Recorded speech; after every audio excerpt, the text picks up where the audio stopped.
मान लो आपके दोस्त की बर्थडे पार्टी है और आपके पापा जाने की परमिशन नहीं दे रहे, तो आप क्या करोगे? देखो, अगर इस टाइम तुम उनसे बहस करने लगे या बहुत जिद करने लगे, तो तुम्हारे जाने की परमिशन तो गई तेल लेने, और डांट अलग से पड़ेगी। तो क्या करे, कैसे अपनी बात मनवाए? तो इस वीडियो में हम डिस्कस करेंगे डेल कार्नेगी की book how to win friends and influence people के 12 प्रिंसिपल्स, जिनका यूज करके सामने वाला आप ही के अकॉर्डिंग सोचने लगेगा। जैसे आप कहो कि इमली का पेड़ है, तो वो भी कहेगा हाँ ये इमली का पेड़ है। ये 12 प्रिंसिपल्स आपकी पर्सनल और प्रोफेशनल लाइफ दोनों के लिए बहुत जरूरी है। जैसे आप प्रेजेंटेशन दे रहे हो, या आपका कोई बिजनेस है तो आप इन्वेस्टर के सामने पिच कर रहे हो, या किसी से भी बात कर रहे हो, या पापा से गोवा जाने की परमिशन चाहिए हो, या गर्लफ्रेंड से कोई बात मनवानी हो, अगर गर्लफ्रेंड हुई तो ये प्रिंसिपल्स हर जगह अप्लाई कर सकते हो। तो ये थर्ड पार्ट है इस बेहतरीन बुक की समरी का, और अगर आपने पहले की 2 वीडियोस नहीं देखी तो प्लेलिस्ट की लिंक आई बटन में मिल जाएगी। और अगर वीडियो पसंद आ रही हो तो वीडियो को लाइक और चैनल को सब्सक्राइब करना हो तो करो, बाकी आपकी मर्जी। करो यार, बक दोस्त को भी शेयर करो, उसको भी एक ज्ञान मिले। तो इसी के साथ शुरू करते हैं how to win friends and influence people का part 3, how to win people to your way of thinking.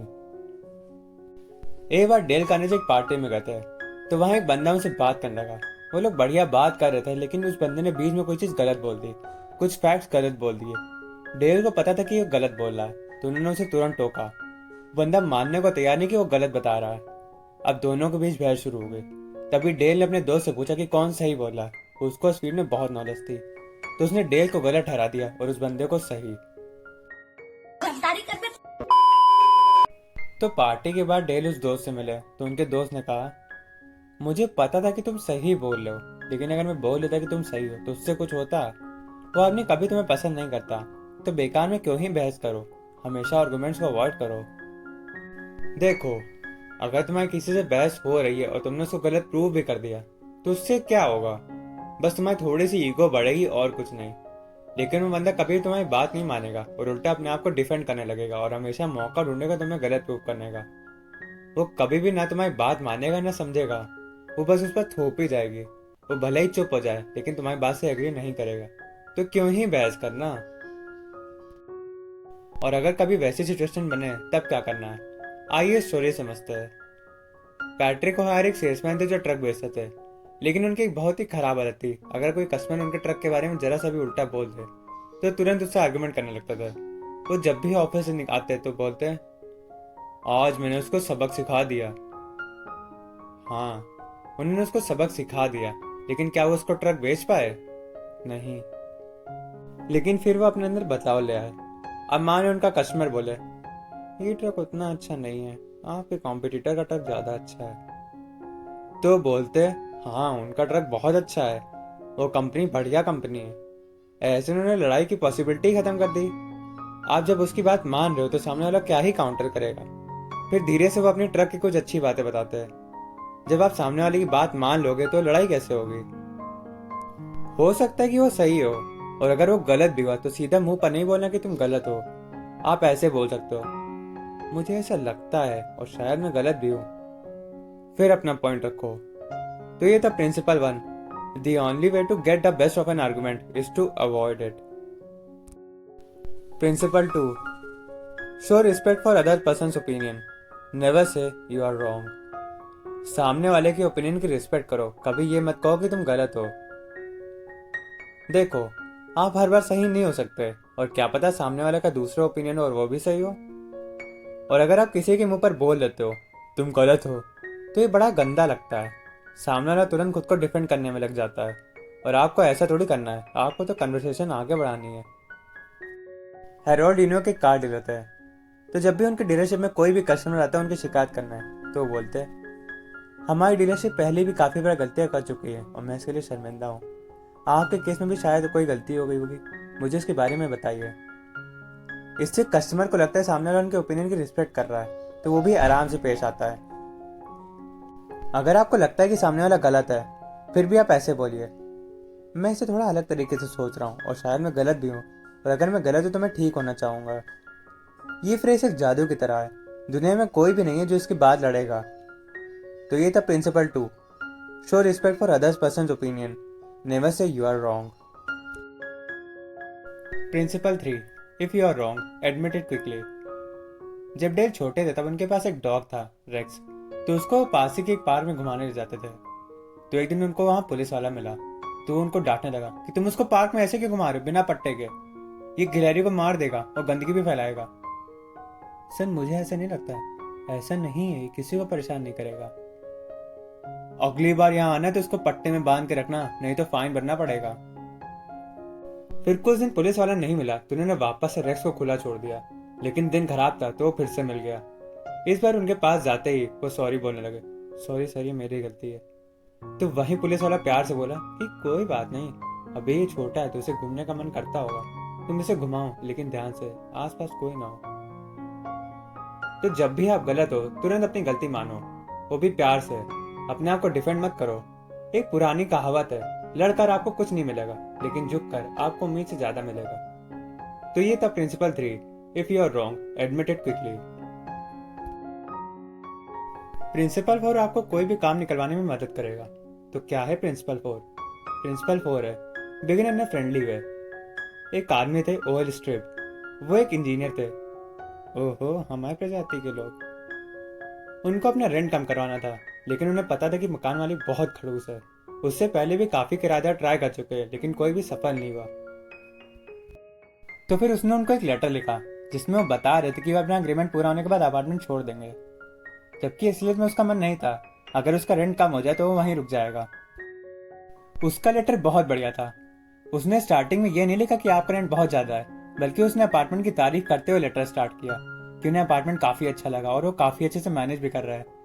ये उसको इतना अच्छा लगा कि वो वहां और रुकना चाहेगा, लेकिन वो उसे अफोर्ड नहीं कर सकता। जब अगले दिन वो अपने मकान मालिक से मिले तो वो बहुत खुश था। उसने बिना कहे उसका रेंट कम कर दिया और उसकी तारीफ भी कर रहे थे कि बहुत अच्छा किराएदार है। तो ये था principle 4, begin in a friendly वे।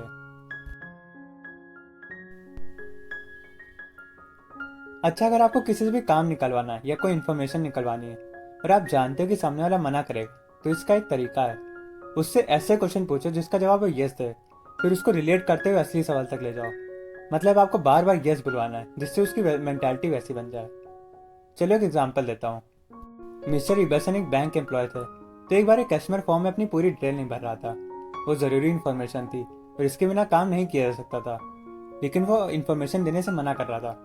तो इबर्सन ने थोड़ा दिमाग लगाया और पूछा, क्या आप चाहते हो कि मरने के बाद बैंक अपने आप आपका पैसा अपने घर वालों को दे दे?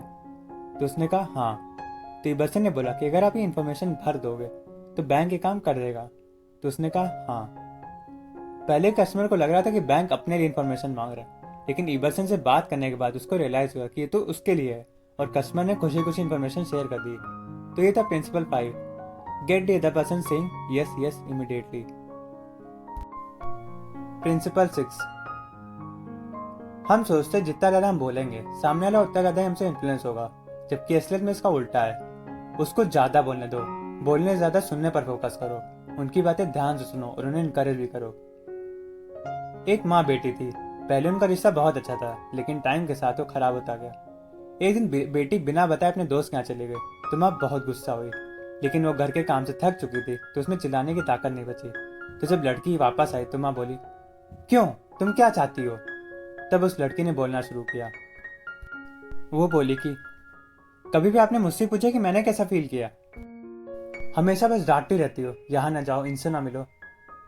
तब माँ को समझ आया कि उन्होंने कभी भी अपनी बेटी से बात ही नहीं की, हमेशा बस ऑर्डर दिया। इसके बाद उनका रिश्ता बेहतर होने लगा। यही चीज़ आप प्रोफेशनल लाइफ में भी इम्प्लीमेंट कर सकते हो।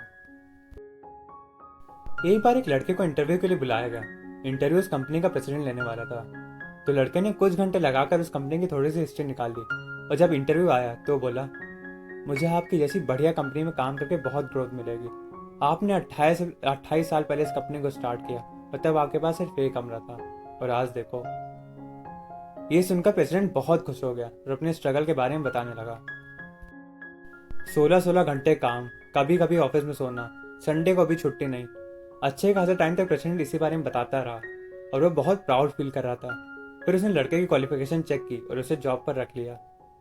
तो ये था principle 6, let the other person do a great deal of talking. Principle 7, Eugene Wesson एक स्टूडियो के लिए स्केच भेजते थे। जब वो स्केच भेजने जाते थे तब कुछ ही लोग उसे लेते थे। तो उन्होंने एक ट्रिक अपनाई। एक दिन उन्होंने अपने स्टूडियो से 4-5 आधे बने स्केच मंगवाए और उसे लेकर एक कस्टमर के यहाँ चले गए और वो बोले, मुझे आपसे छोटी सी मदद चाहिए थी। ये कुछ आधे बने स्केच है, तो क्या आप बता सकते हैं कि इन्हें कैसे पूरा करें जो आप खरीद ले। इससे कस्टमर को इंपॉर्टेंट फील होता है कि सामने वाला उनके ओपिनियन की रिस्पेक्ट कर रहा है। फिर उस कस्टमर ने वो सारे स्केच खरीद लिए। जो आदमी एक नहीं ले रहा था, अब वो 4-5 स्केच ले गया।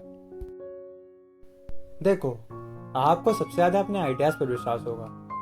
अगर कोई उन्हें कंसीडर करता है, मानता है, तो आपके मन में उसके लिए रिस्पेक्ट आ जाएगी। तो ये था principle 7।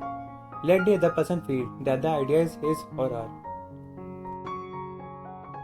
Principal 8, try honestly to see things from the other person's point of view. अच्छा, जब पहले हम क्रिकेट खेलते थे तो अगर कोई अंकल डांट के भगा दे तो क्या होता था? उनके जाते ही हम वापस खेलने लगते हैं। अगर आप किसी से भी डांट के फोर्सफुली काम करवाओगे, कुछ भी कहोगे, तो 90% चांस है कि सामने वाला सिर्फ डर की वजह से वो काम करेगा। अथॉरिटी दिखाने में मजा तो बहुत आता है, लेकिन दूसरों के मन में हमारे लिए रिस्पेक्ट कम हो जाएगी। तो चीजों को सामने वाले के पॉइंट ऑफ व्यू से समझने की कोशिश करो। वो ऐसा क्यों बोल रहा है, या कर रहा है तो क्यों कर रहा है। Principle 9, be sympathetic with other persons ideas and desire. अगर बच्चे को चोट लग जाती है तो सबको अपनी चोट क्यों दिखाता है? क्योंकि उसे सिंपैथी चाहिए। बड़े भी अपनी एक्सीडेंट, अपनी बीमारी या मिसफॉर्चून के बारे में बताते हैं ताकि सामने वाले सिंपैथी दे। हर इंसान को कहीं ना कहीं सिंपैथी चाहिए। इसके पीछे क्या कारण है वो मैंने इस वीडियो में डिस्कस किया है। ये courage to be disliked book summary है क्या वीडियो है। इसमें बहुत अच्छे से बताया कि इंसान ऐसा क्यों करता है, तो इस वीडियो के बाद उसे देख सकते हो। प्रिंसिपल 10, हैमिल्टन फैरेल ने अपना घर रेंट पर दिया था। उनके किराएदार अपने एग्रीमेंट पूरा होने से पहले ही घर छोड़कर जा रहा था और उन्हें पता था कि अगले साल तक उन्हें नया किराएदार नहीं मिलेगा, तो ये उनके लिए बहुत बड़ा लॉस था। तो जब वो बात करने गए तो उन्होंने ऐसे बात शुरू की, मैंने सुना कि आप घर छोड़कर जाने वाले हैं, लेकिन मुझे इस पर विश्वास नहीं हुआ। मुझे इतने साल हो गए इस बिजनेस में, तो मुझे इंसान की परख है, और आपको देखकर मुझे लगता है कि आप अपनी जबान के पक्के आदमी हैं। तो अगर आप घर छोड़ के जाना चाहते हैं तो जा सकते हैं। मैं मान लूंगा कि मेरी जजमेंट गलत थी, लेकिन मुझे अभी भी लगता है कि आप अपनी जबान के पक्के आदमी हैं और कॉन्ट्रैक्ट पूरा करोगे। तो आगे क्या हुआ? उस आदमी ने घर छोड़ने से मना कर दिया और हैमिल्टन की तारीफ भी की। तो ये था principle 10, appeal to noble matrix. Principle 11, Mary Catherine को काम करने में दिक्कत हो रही थी, तो उन्होंने अपने बॉस से मिलने का फैसला किया। उनके बॉस बहुत बिजी थे, तो सेक्रेटरी ने कहा कि इस हफ्ते तो नहीं, लेकिन शायद अगले हफ्ते आपका अपॉइंटमेंट डे आए। तो मैरी ने अपने बॉस को एक लेटर लिखा जिसमें उन्होंने अपने बॉस की तारीफ की और बोला कि वो मानती कि वो बहुत बिजी होंगे, लेकिन उसका मिलना बहुत जरूरी है। उसने एक और लेटर पोस्ट किया जिसमें लिखा था, मैरी, मैं आपसे डैश डैश दिन को डैश डैश टाइम पर मिलूंगा। तो उन्होंने लेटर पोस्ट कर दिया और अगले दिन ही बॉस का रिप्लाई भी आ गया और 2 दिन बाद उनको अपॉइंटमेंट दे दी। तो ये था प्रिंसिपल 11, ड्रामेटाइज योर आइडियाज। और अब आ रही है लास्ट प्रिंसिपल की, प्रिंसिपल 12। चार्ल्स अजवाब के एम्प्लॉय काम नहीं कर रहे थे। उनके सेक्रेटरी ने सब कुछ ट्राई किया, लेकिन कुछ असर नहीं हुआ। एक दिन चार्ल्स फैक्ट्री में गए और पूछा, तुमने आज कितना काम किया? उनके एम्प्लॉय ने जवाब दिया, 6। तो वो जमीन पर चौक से बड़ा बड़ा 6 बनाकर चले गए। जब रात की शिफ्ट वाले एम्प्लॉय आए तो उन्होंने पूछा ये क्या है, तो दिन के लोगों ने बताया कि उन्होंने आज इतने सामान बनाया। अगले दिन जब चार्ल्स गए तो जमीन पर 6 की जगह 7 था, और फिर अगले दिन 7 की जगह 10। ऐसे दोनों शिफ्ट के लोगों के बीच में हेल्दी कंपटीशन शुरू हो गया, जो कि फैक्ट्री के लिए बहुत फायदेमंद था। तो इस वीडियो में इतना ही। यार मैं पूरी रात सोया नहीं हूँ, सुबह 6 बजे इस वीडियो को रिकॉर्ड कर रहा हूँ, तो आवाज़ में थोड़ा हेरफेर होगा, थोड़ी थोड़ी गलतियाँ होंगी, तो यार उसे माफ़ कर देना, सॉरी उसके लिए। तो अगर वीडियो पसंद आए तो वीडियो को लाइक और चैनल को सब्सक्राइब कर सकते हो, मतलब चाहो तो नीचे एक बटन यहाँ दबा दो, फ्री में होता है। तो अगर चैनल पर नए हो तो rich dad poor dad, subtle art of not giving up, 48 laws of power, atomic habit, Ikigai, power of subconscious mind, ऐसी बहुत सारी बुक्स की समरीज मिल जाएंगी। प्लेलिस्ट के लिंक आई बटन में है, देखो जाकर। मैं ऐसे क्यों बोल रहा यार, मैं भूल गया क्या बोल रहा था। हाँ, तो मिलते हैं नेक्स्ट वीडियो में। और हाँ, अगर आपने इसकी पहले की 2 वीडियो नहीं देखी तो उसे भी देखो जाकर। तो मिलते हैं नेक्स्ट वीडियो में। Till then keep learning, keep growing. धन्यवाद।